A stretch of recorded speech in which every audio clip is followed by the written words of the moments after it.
YouTube. Ben voilà, je me sens beaucoup mieux, j'ai plus de fièvre, quasiment plus, c'est passager. Voilà. Donc, ce soir, 2 morceaux.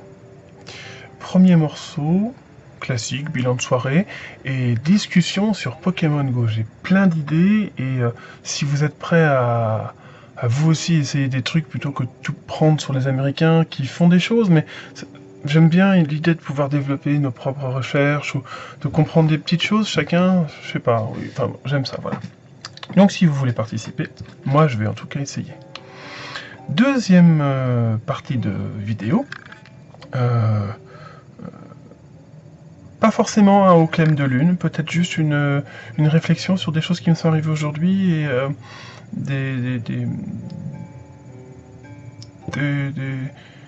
peut-être des solutions, ou peut-être des raisonnements qui m'ont amené à penser des choses, si ça vous intéresse. Voilà. Donc le premier, ça sera bilan, et la deuxième partie s'appellera la rate au courbouillon. Voilà, le titre de l'épisode. Premièrement, donc, 1. Pokémon Go. Alors j'ai eu une très bonne journée. Ça a commencé ce matin, je ne me suis pas réveillé pour la réunion pour la langue imaginaire, donc on fera ça plus tard. Deuxième chose, j'ai vu une amie aujourd'hui. J'ai pas regardé de vidéo encore. J'avais l'intention de me faire un épisode du Caméléon ce soir, histoire de me remettre dans le bain. J'adore cette série. Voilà. Et puis ce soir, bah, du coup, j'ai pas joué à Pokémon Go de la journée, un petit peu déconnecté. Alors je vais partir du 11 au 15 en Bretagne, et après je partirai du 21 au 28 en Hongrie. Donc je ferai pas de vidéo pendant cette période. Peut-être que j'enregistrerai des trucs sur mon téléphone portable, mais c'est pas sûr que je les publie sur YouTube. Voilà. Et voilà, donc réflexion sur Pokémon Go. Donc ce soir, je me suis retrouvé entre deux Pokéstop. Voilà, exactement comme ça, un là, comme ça. Vous voyez, il y en avait deux comme ça, et j'étais là au milieu.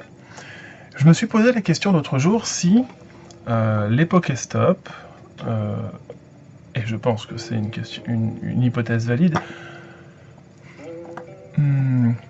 diminue ou augmente, en tout cas change la valeur, le délai entre lesquels des Pokémon spawnent proche de ces trucs-là lorsqu'il y a des leurres.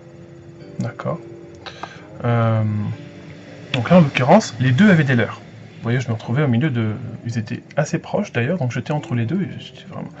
Et les Pokémon spawnaient grossièrement 1 par minute.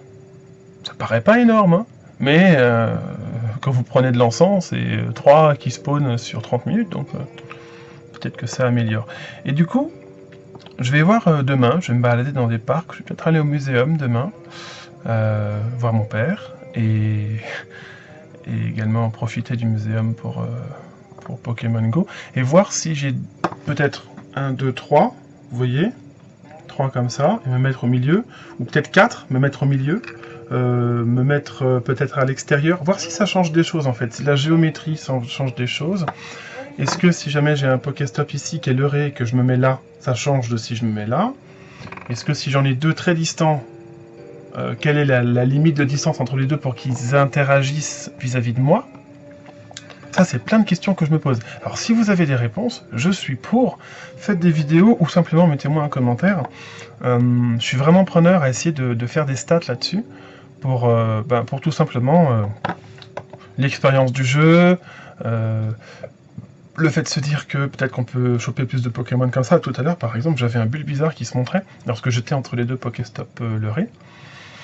J'avais un Bulbizarre qui se montrait en premier dans la ligne des 3, vous voyez, quand vous cliquez à droite. Et je me pose la question parce que ça m'est jamais arrivé, et j'ai le même niveau qu'hier, que je suis resté niveau 17, j'ai quasiment rien fait, mais hier il n'y avait rien, aux mêmes heures. Est-ce que Enfin, avant-hier, pardon. Hier, j'ai rien fait. Avant-hier. Et hier, j'ai chopé un Bulbizarre, justement. Alors, est-ce que le fait d'avoir un Pokémon dans son inventaire augmente le potentiel de voir ce Pokémon spawner lorsqu'il y a des leurres? Et est-ce que le CP du Pokémon que vous avez dans votre inventaire augmente la possibilité d'en voir davantage? C'est pertinent comme question. Ou du moins c'est intéressant, à défaut d'être pertinent. Donc voilà, j'ai fait ma petite promenade, je me suis baladé 40 minutes. Parce que demain je dois être debout tôt, ce serait bien que je loupe pas le rendez-vous ce coup-ci, sinon la copine va râler. Et puis c'est tout. Voilà, j'ai un œuf qui a éclos, rien de très bien, rien de bien passionnant. Si, ce qui est passionnant, c'est ce qui est en lien avec la deuxième partie de la vidéo. Vous voyez, là j'ai fait court, un petit bilan de journée très rapide. Passons à la deuxième partie, en mode pensée au clem de lune. Donc, j'allume ici, j'éteins là, et tout de suite on passe en mode pensée au clem de lune. Alors, c'est un peu trop blanc, je vais mettre une couleur un peu plus jaunasse.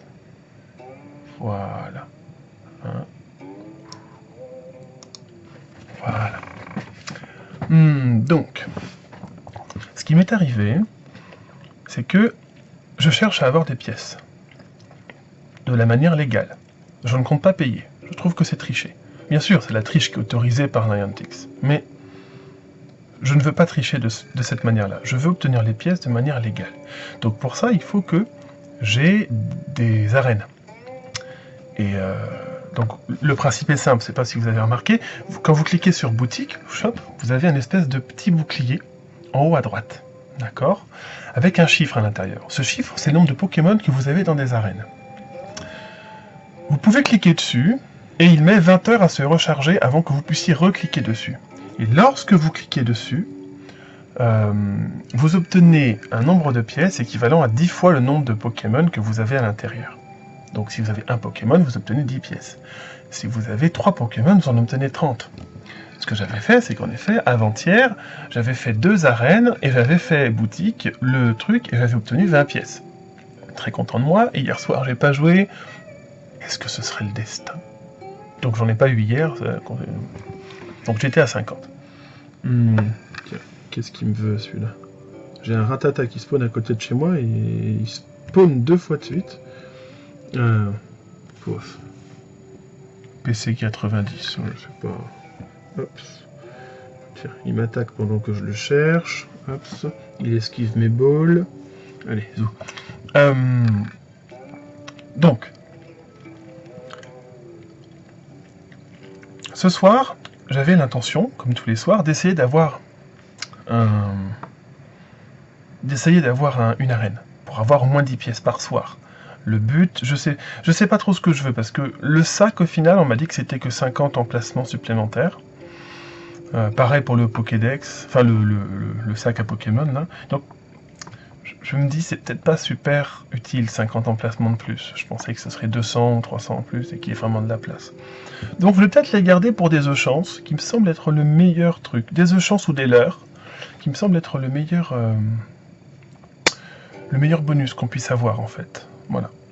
Donc je vais voir. Mais l'objectif c'est quand même 10 pièces par jour, au moins, sinon plus. Je sors de chez moi ce soir. Je regarde les arènes. Attendez, voilà. Je regarde les arènes autour de chez moi. Et toutes les arènes sont rouges ou bleues. Donc vous savez que je suis jaune. Ne quittez pas la vidéo, s'il vous plaît, restez. Hein. C'est bien d'avoir plusieurs couleurs. Bon. Et puis en plus, des arènes de niveau 5, 6, 7, pour certaines, je pouvais pas. Bon, j'ai marché longtemps avant d'en trouver une que je pouvais peut-être transformer. Et c'était vraiment... Oh, désolé. Je sais plus comment il s'appelle celui-là. Un Neuneuve sauvage. J'ai jamais eu. Désolé, je joue. L'autre jour j'ai vu un Spectrum, je l'ai loupé. Alors vous pensez, celui-là, je vais pas le laisser passer. Hein. Un Pokémon, non, c'est pas un truc fort. Hein. C'est un 168 ou un truc du genre. Mais ça me fait toujours le Pokémon. Pour l'esprit de collection, moi ça me tente beaucoup. 2, 3, yes, c'est bon. Je suis à vous. Depuis le temps que je voulais celui-là. Plusieurs fois je l'ai vu autour de chez moi, mais très rarement... Alors je le mets en favori pour pas l'expédier par erreur, hein, comme j'ai fait avec les volis l'autre jour. Donc, je reprends. Il y avait cette arène, pas très loin de chez moi, qui était bleue, niveau 2, avec un seul Pokémon à l'intérieur,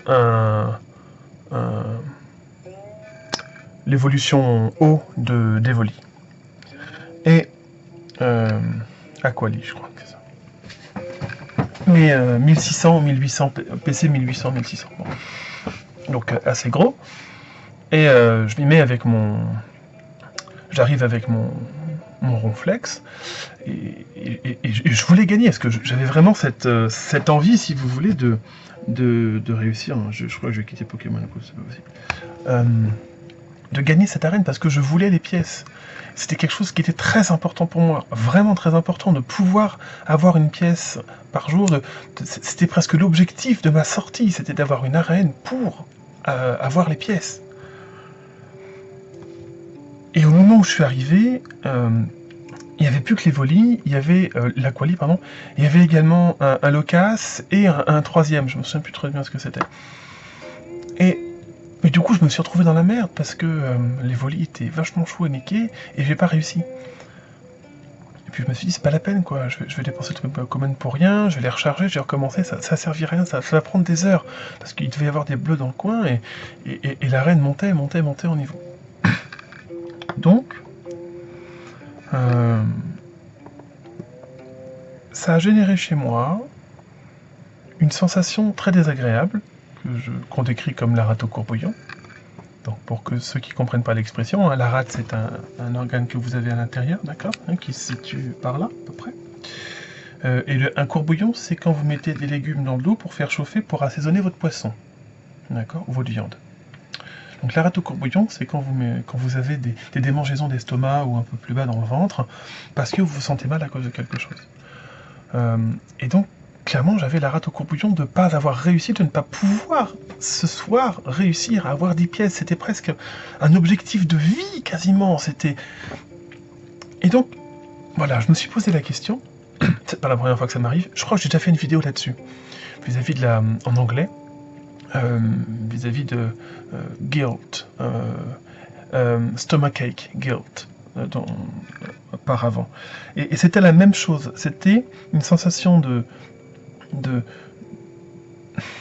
peur, de peur de déplaire, de peur d'avoir échoué, qui s'ajoutait à tous mes marasmes permanents. Et c'était vraiment très très prenant, au point qu'en marchant, ça s'est vraiment développé. Alors c'est une sensation que je connais depuis longtemps. J'ai toujours eu des douleurs au ventre assez atroces quand j'étais petit, quand j'étais anxieux, quand j'étais angoissé ou quand j'étais stressé. Récemment, disons depuis 5-6 ans, l'angoisse s'est transformée chez moi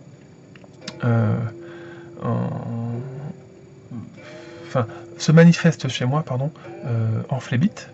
J'en ai déjà fait 5. Et certaines phlébites peuvent occasionner des kystes poplités, donc sous le genou. C'est ce qui m'est arrivé il y a 4 ans. Je ne pouvais plus bouger la jambe. Au bout de 5 mois, on ne comprenait pas ce que c'était. C'est en train de me réarriver de l'autre côté ce coup-ci. Voilà, donc je sais laisser les phlébites maintenant, je sais à quoi ça ressemble, je sais comment faire pour les prévenir, j'ai des anticoagulants à côté.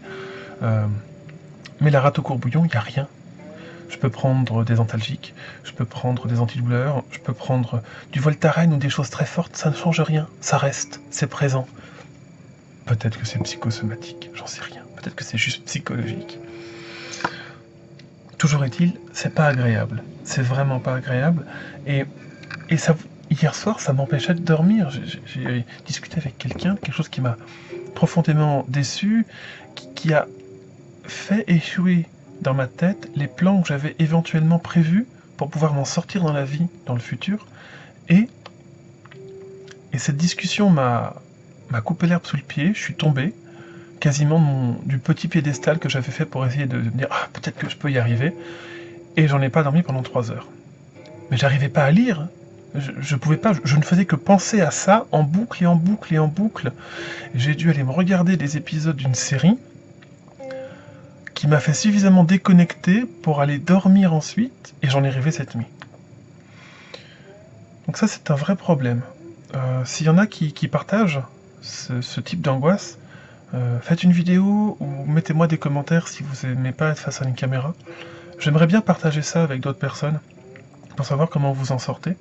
Personnellement, ma mère ne s'en sort toujours pas. Hein, elle a 58 ans et c'est quelque chose qu'elle ne gère toujours pas non plus.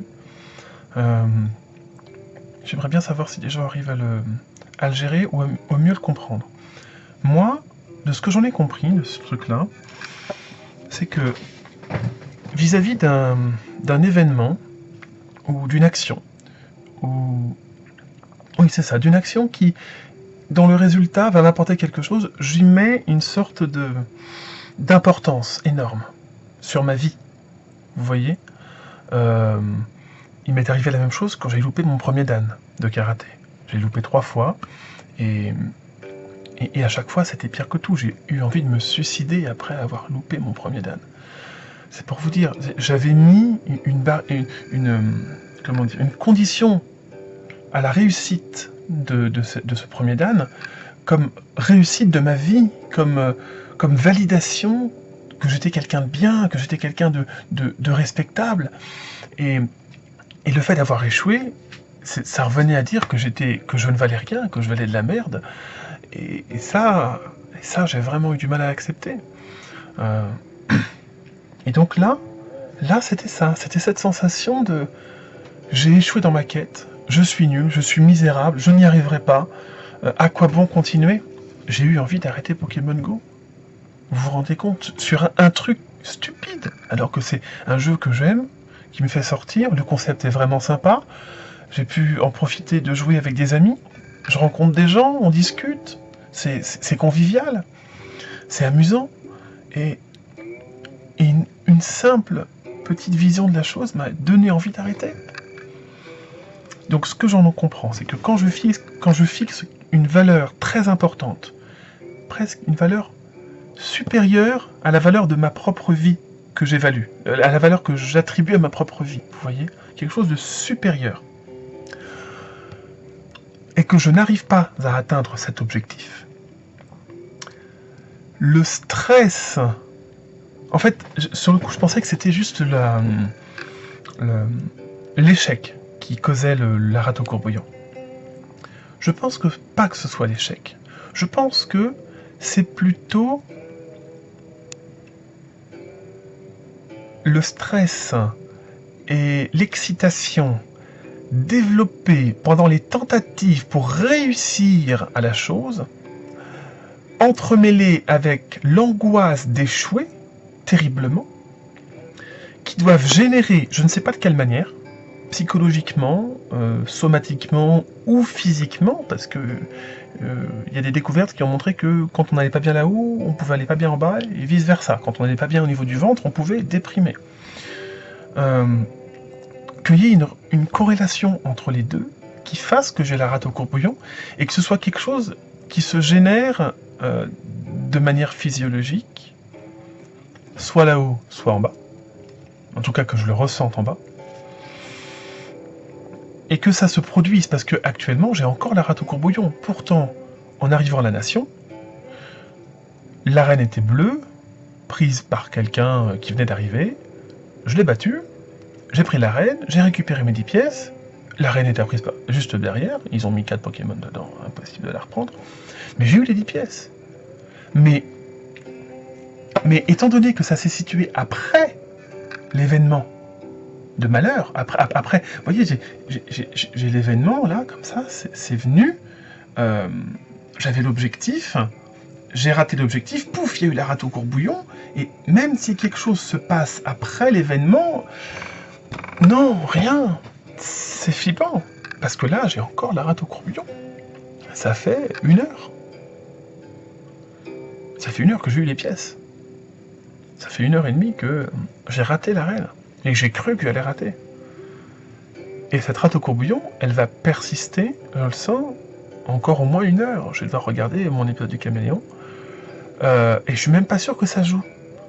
Des fois, j'ai l'impression que d'avoir la rate au courbouillon me fait réinterpréter les faits que je vois, non pas de manière positive et émotionnelle ou émotive, ou quelque chose qui m'aurait fait plaisir à voir, mais je vais en voir tous les aspects négatifs qui pourraient, si je les attribuais à moi-même, me détruire davantage. Vous voyez ?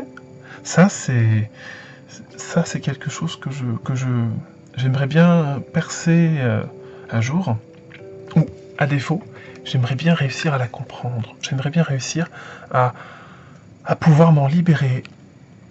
Pas forcément passer au-dessus ou m'en débarrasser, mais savoir, attends, là, je vais avoir la rate au courbouillon si je vais dans cette direction, et avant de générer l'angoisse, le stress, le mélange d'attente, de volonté, de rater, de peur d'échouer, ce genre de choses-là, avant que ça n'arrive, d'être capable d'analyser la situation, de dire « Ah, il ne faut pas que je mette d'importance aussi forte là-dessus ». Comme ça, peut-être que si l'importance est plus faible, la génération de stress et d'excitation sera moindre et ne passera peut-être pas le seuil de rate au courbouillon. Voilà. Donc, ceux qui veulent méditer là-dessus, ceux qui veulent réfléchir là-dessus, ou me répondre volontiers, c'est quelque chose dont je ne me mets pas en défaut par rapport à vous, vous avez les solutions, je veux votre réponse. J'aimerais juste en discuter, j'aimerais qu'on essaye de réfléchir sur la chose. Des gens qui l'ont déjà vécu, des gens qui ne l'ont pas vécu, qui ne comprennent pas ce que c'est. Et qu'on essaye ensemble, peut-être de découvrir un peu plus que ce que chaque personne peut découvrir par elle-même. Voilà. Si ça vous intéresse, moi, ça me brancherait beaucoup. Donc, ça fait une longue vidéo, 22 minutes, là, ce soir. Alors, peut-être que vous avez entendu, en fond musical, que j'ai mis de la sitar chinoise. J'avais très mal prononcé ça, mais je mettrai les caractères au moment où je le ferai. Le tin, le gu tin. Donc c'est la sitar à 5 cordes. Ou à 3 cordes, je ne sais plus. C'est la plus ancienne, que j'aime beaucoup, qui est plus grave. Et ce qu'on entend, c'est dans le recueil de l'Ermitage du Prunier. Voilà, des musiques du recueil de l'Ermitage du Prunier. Donc c'est une musique qui me calme énormément, que je trouve très agréable, et que j'ai découvert dans le film Hero, qui est paru en 2001 ou 2002, où on voit ces Chinois qui se battent, et il y a un aveugle qui joue ça. Peut-être que vous avez déjà vu la scène, je pense que je vais la mettre en description. Voilà, merci beaucoup de m'avoir écouté. Et si jamais cette vidéo vous a touché, ou que vous vous sentez concerné par la chose, n'hésitez pas à la partager. Mettez-moi un pouce en l'air ou un pouce en bas. Et puis, à bientôt.